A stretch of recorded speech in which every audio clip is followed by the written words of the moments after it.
In a striking display of diplomatic alignment, British Prime Minister Keir Starmer and French President Emmanuel Macron have announced a sweeping series of agreements, marking a new chapter in Anglo-French relations. After a ceremonial three-day state visit to the United Kingdom, the two leaders emerged with a joint commitment to tackle illegal migration, reinforce nuclear and defense cooperation, and solidify Western support for Ukraine in the event of a ceasefire. This renewed partnership arrives at a critical juncture. For Starmer, still navigating the turbulent waters of post-election governance, and Macron, facing political headwinds from the right, the announcements signal not just a shared agenda, but a strategic convergence between two of Europe's leading powers. A new approach to migration at the heart of the bilateral agreement is a pilot, one-in, one-out migration scheme.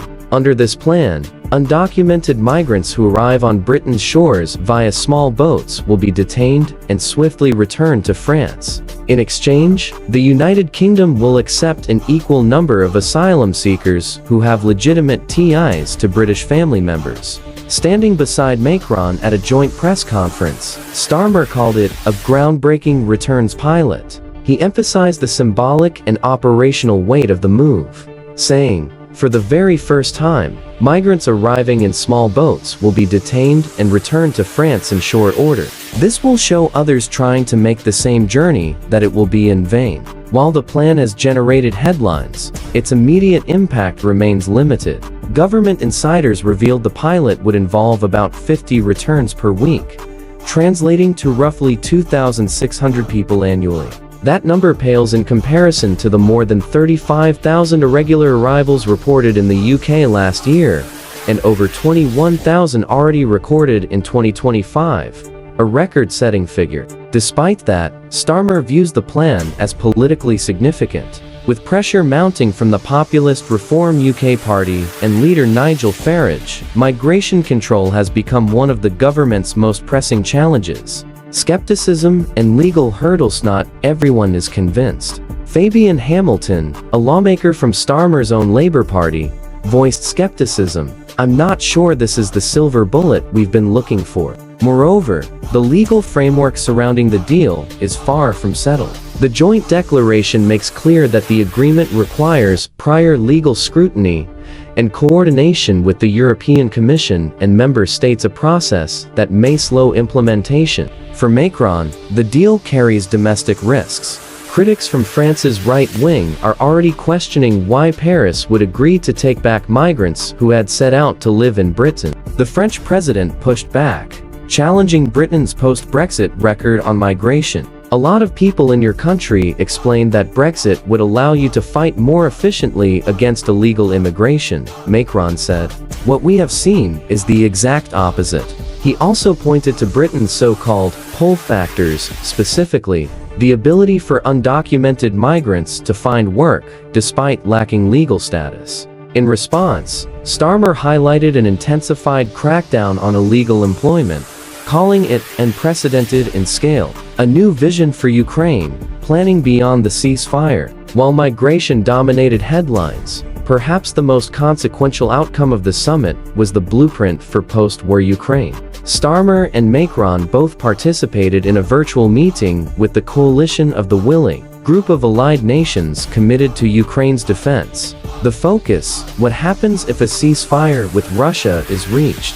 During the call, Starmer emphasized the need to shift pressure onto Russian President Vladimir Putin. "It is time to force Putin to the negotiating table," he said, advocating for a peace plan that leaves Ukraine in the strongest possible position. In a joint announcement, the leaders revealed that the coalition would form a multinational post-ceasefire support group.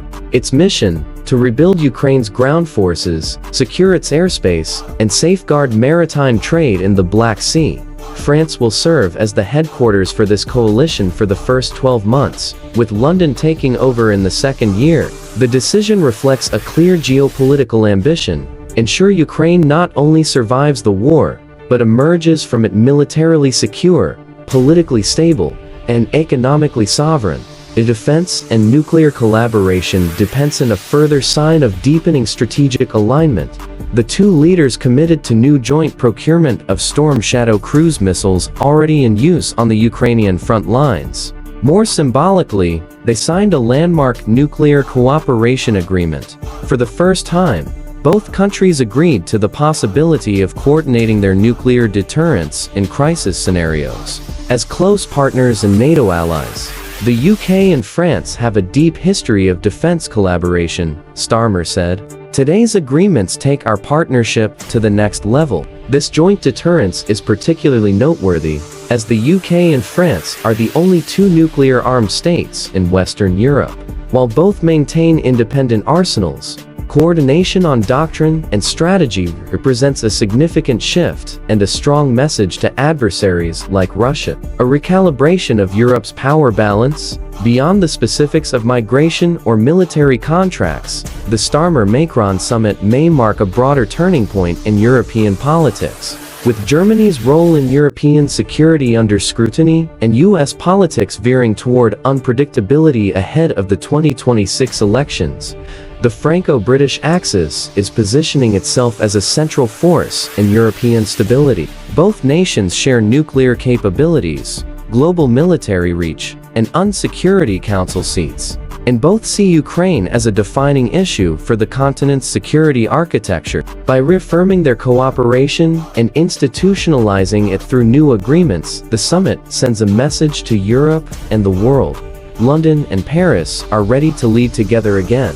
State visits often produce photo ops and platitudes, but this time, the handshake between Keir Starmer and Emmanuel Macron was backed by substantive action. From a pilot migration plan and joint Ukraine strategy, to coordinated nuclear policy and missile orders, this summit has reshaped the contours of UK-France relations and potentially redrawn the blueprint for Europe's future security. The coming months will reveal whether these initiatives can survive political scrutiny, legal hurdles, and operational challenges. But for now, one thing is clear: the Anglo-French alliance is back in focus, and it's moving with purpose.